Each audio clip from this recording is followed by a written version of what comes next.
In the north, they thought they knew all there was to know of war.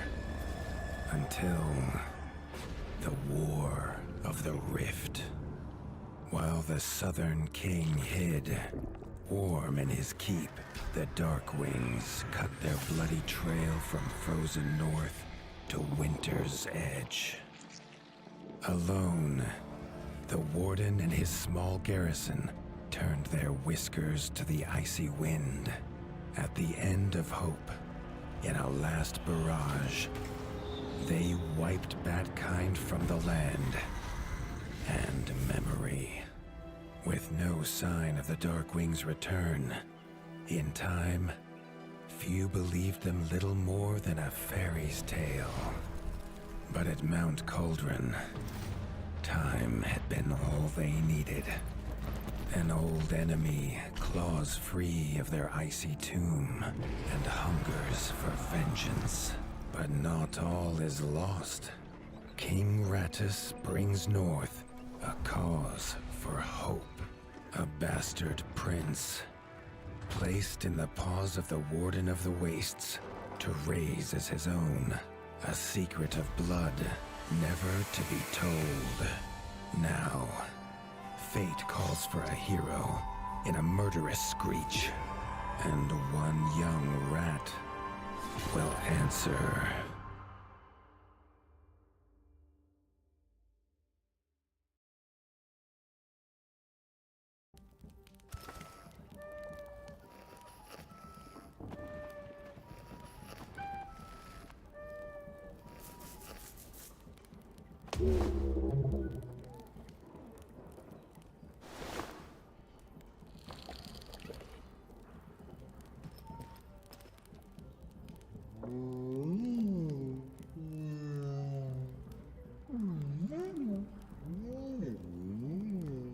The stomp of his father's boots on the stair was how every morning began for Arlo.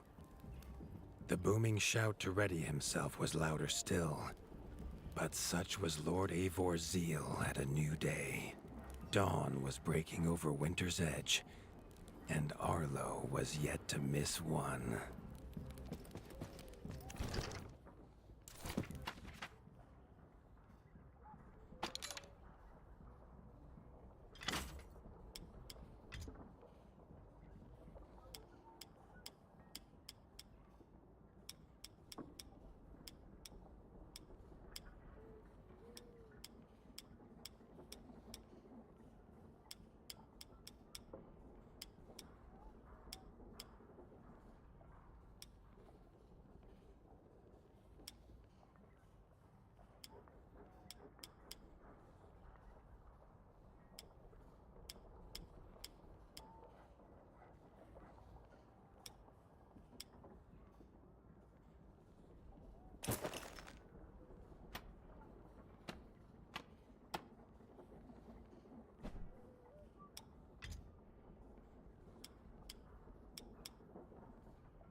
The castle echoed with the horns of the returning hunters, bringing their night's bounty.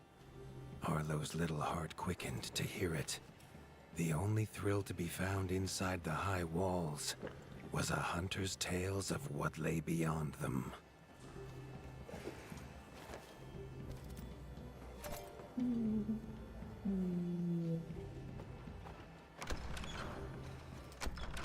Arlo tells himself it's a good life here in Winter's Edge.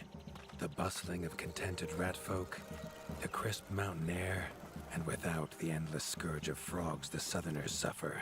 Why should he want for more?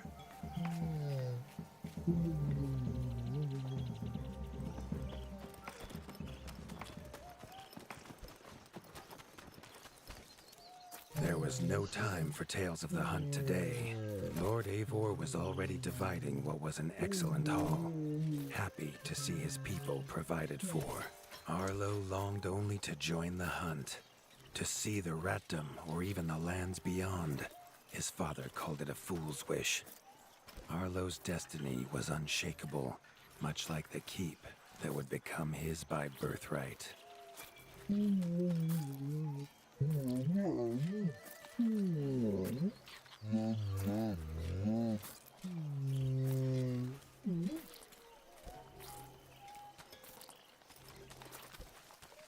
Tiki's shop was perhaps Arlo's favorite, as the shopkeeper had wares from far and wide. But getting him to part with his curiosities was never easy.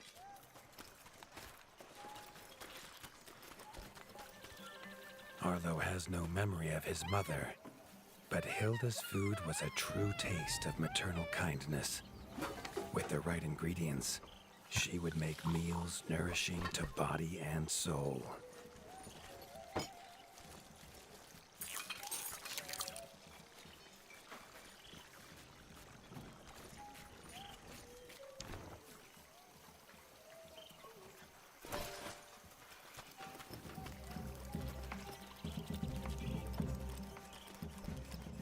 Chief Mason Leaf was the rat Arlo most admired.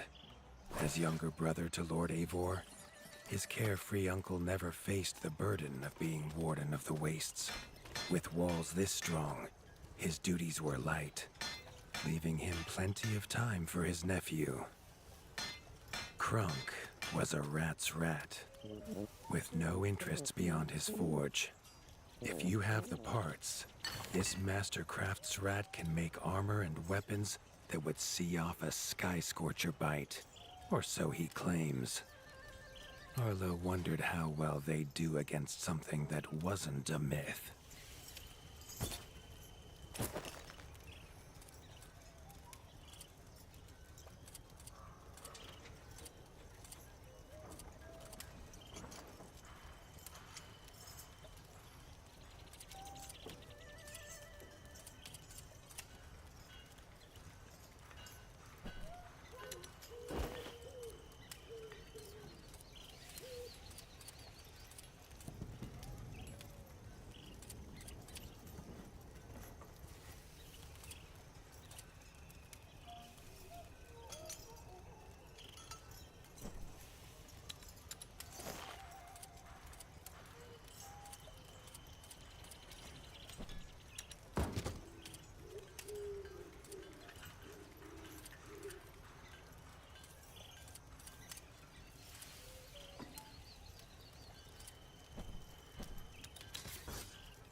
The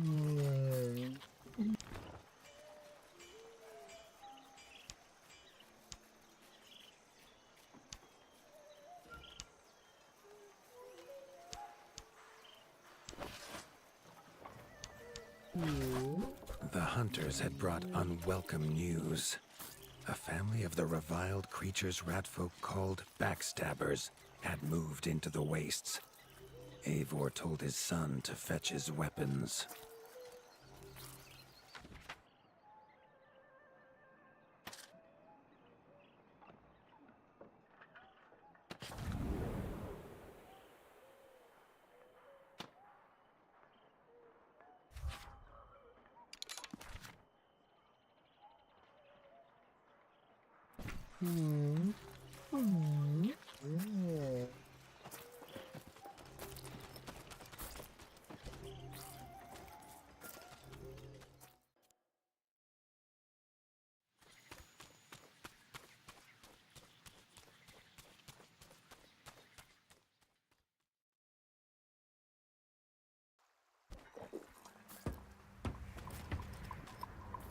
His father had no explanation for suddenly taking Arlo on a hunt.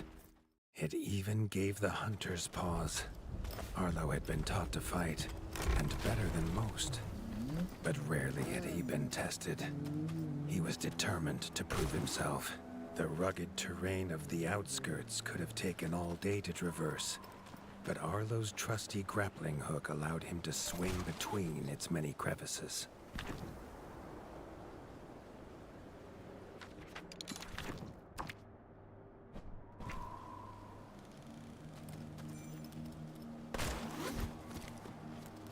Arlo liked the feel of a sharp axe cutting through the vines. The wilds were part of his home, and nothing in them would frighten him.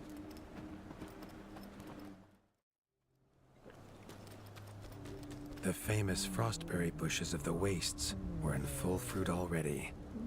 Their juice made a healthy tonic, though Lord Eivor preferred them fermented. His father was a sturdy rat, built for strength, not speed. So Arlo found it curious that he challenged him to a race. The prospect of the hunt had filled Lord Eivor with a vigor that his son had not seen in years, or at least since breakfast.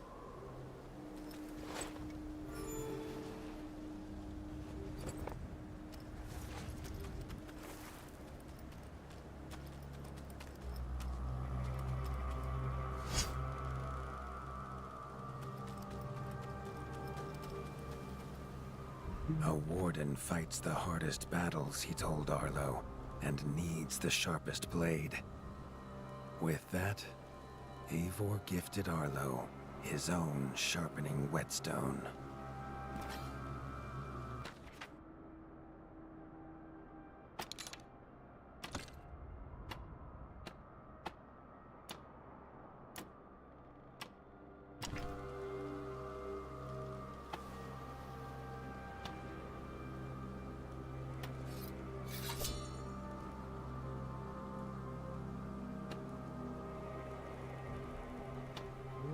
Whether these beasts were named for their spines, or for some past unforgivable deed, no rat knew.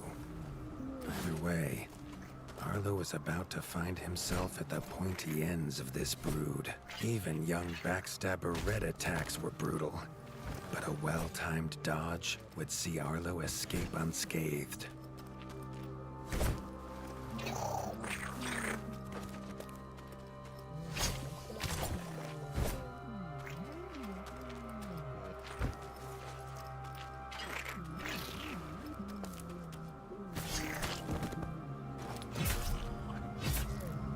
This backstabber lived up to its name with its deadly white attack, but Arlo's shield could block the deadly spikes.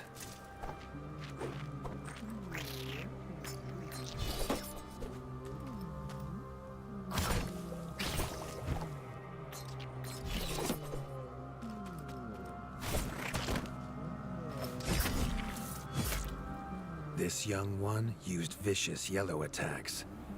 Arlo had to time his parries perfectly.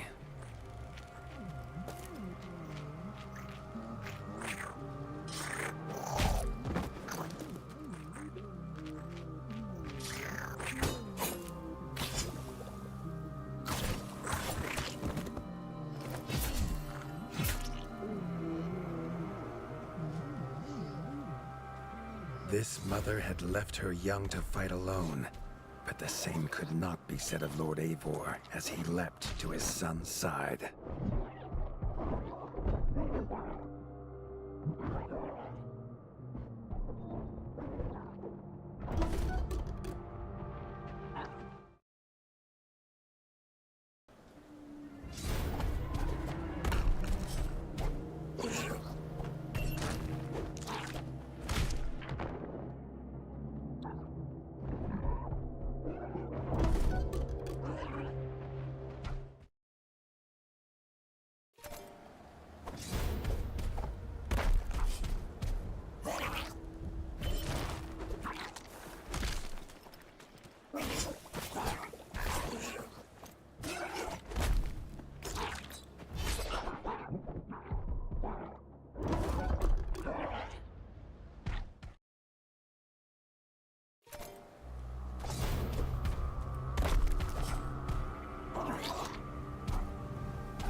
It was Lord Eivor's mighty blade that took her head, but the fight was won together.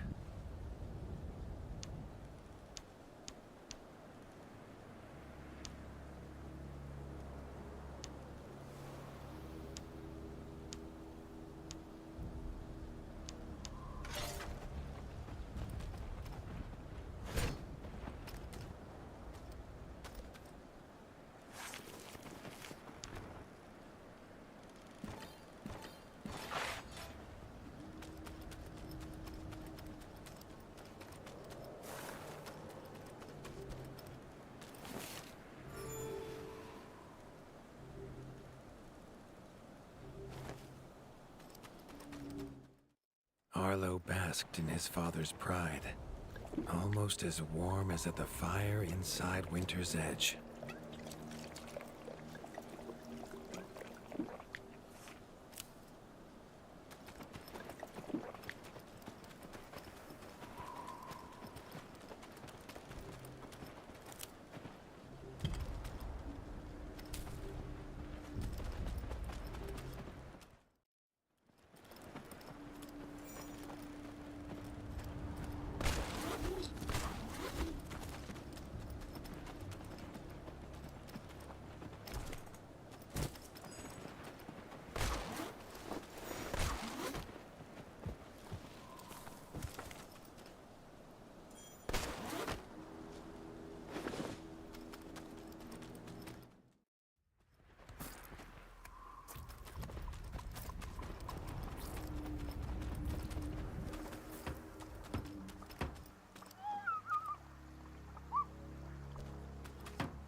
Triumphant and keen to tell the tale of his son's victories, Lord Eivor set to a night of drinking with the elders.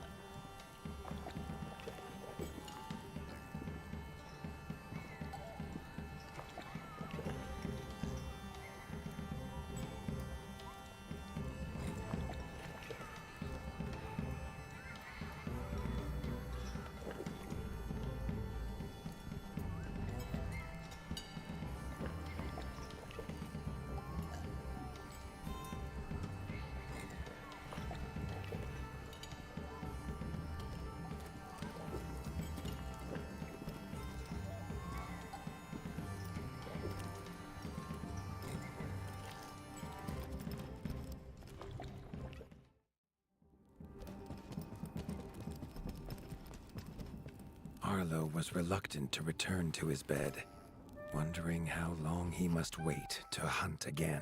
The booming footsteps that woke him this time were nothing like those of his father.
He had found his father. The warden stood alone, holding back a whole Darkwing army, their cruel Count Kazak leading them. His father charged, but the Darkwing Count was as fast as he was strong. The Winter's crown tumbled to Arlo's feet, now without a head to rest on. There was no time to grieve his father, as from above the Count revealed his greatest weapon, a Sky Scorcher. Not a fairy's tale, but an undead beast whose very breath could level kingdoms. And its eye was trained on Arlo. All that came next was a fog of bloodlust, snapping jaws, and the beating of leathery wings.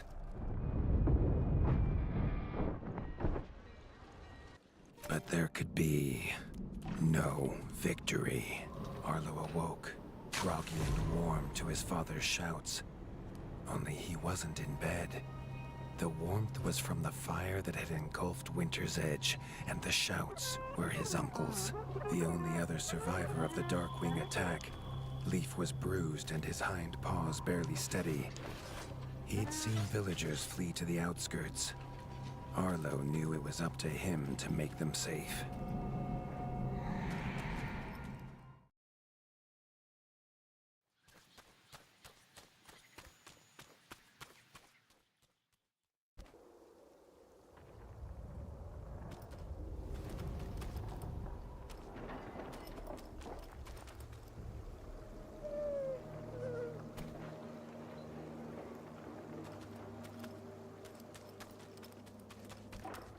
He'd know these anywhere.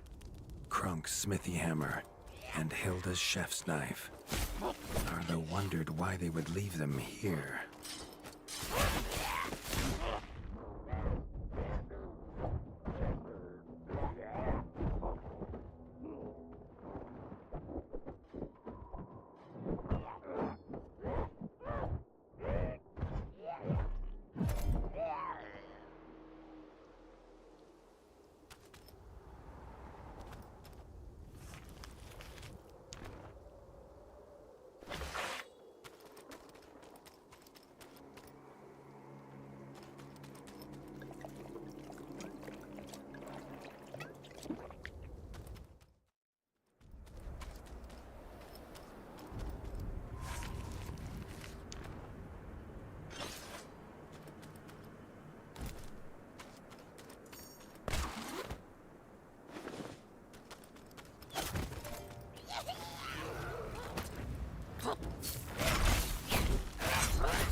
With the attack at Winter's Edge, no hunters had come to check their traps.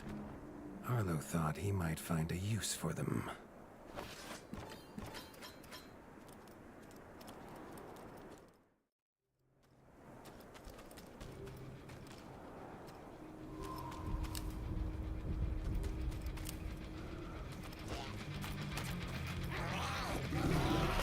Arlo had found the reason his friends had fled. The taunting shrieks revealed that this was Baron Frostovic, son of the Darkwing who took his father, and therefore a perfect target for his revenge.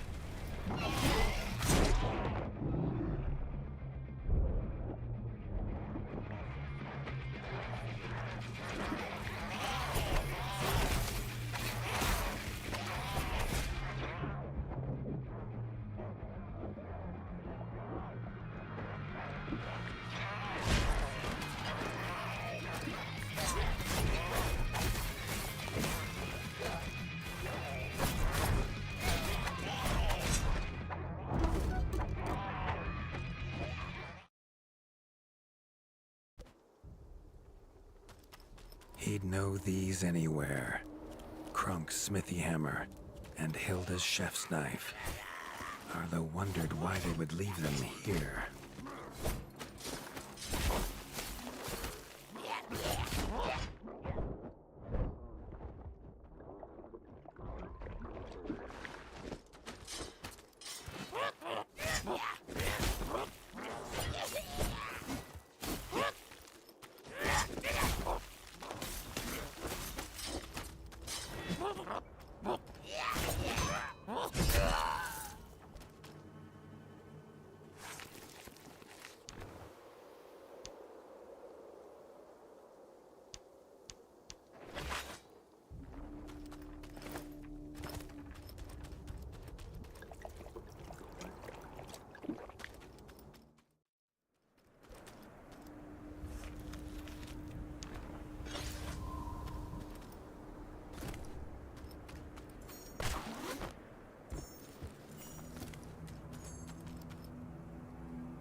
With the attack at Winter's Edge, no hunters had come to check their traps. Arlo thought he might find a use for them.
He'd know these anywhere. Krunk's smithy hammer and Hilda's chef's knife. Arlo wondered why they would leave them here.